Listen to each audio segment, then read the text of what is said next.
செந்தில் பாலாஜியை விமர்சித்த ராமதாசுக்கு RS பாரதி கண்டனம். சத்தியம் தவறாத உத்தமரா ராமதாஸ் என்றும் கேள்வி.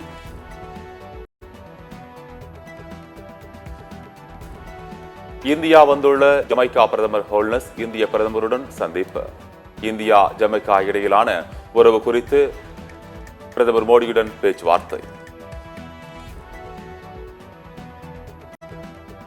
டெல்லி விமான நிலையத்தில் விலை உயர்ந்த 26 ஐபோன்கள் பறிமுதல். ஹாங்காங்கில் இருந்து கடத்தி வந்த நபரிடம் விசாரணை.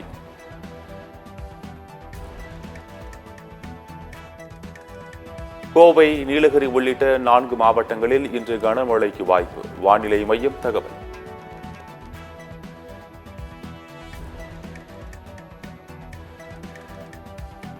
வடகிழக்கு பருவமழை தற்போது வரை 77 விழுக்காடு குறைவாக பெய்துள்ளது. சென்னை வானிலை ஆய்வு மையம் தகவல்.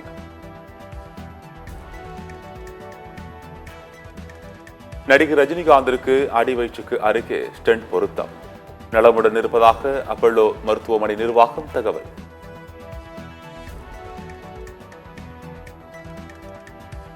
நடிகர் ரஜினிகாந்தின் உடல்நிலை சீராக உள்ளது. அமைச்சர் மா சுப்பிரமணியன் தகவல்.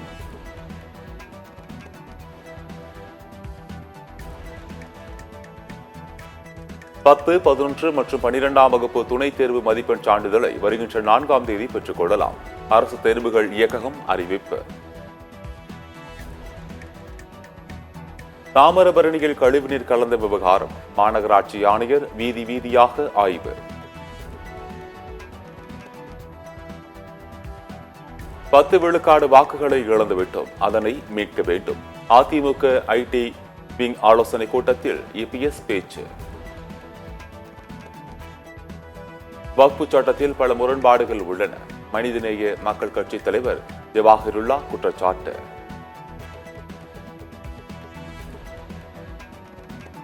மகாத்மா காந்தியின் உருவப்படத்திற்கு மரியாதை செலுத்தும் நிகழ்ச்சியில் கேரள ஆளுநர் கழுத்தில் அணிந்திருந்த துண்டில் தீ பற்றியதால் பரபரப்பு. அருகில் இருந்தவர்கள் துண்டை அகற்றி தீயை அணைத்தனர்.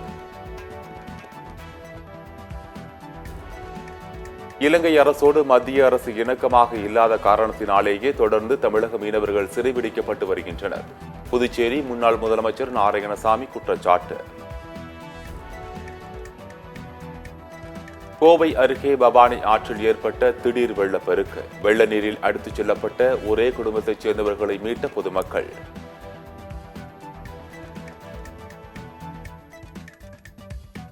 வங்கதேசத்திற்கு எதிரான 2வது டெஸ்ட் கிரிக்கெட் போட்டி. இந்திய அணி அபார வெற்றி.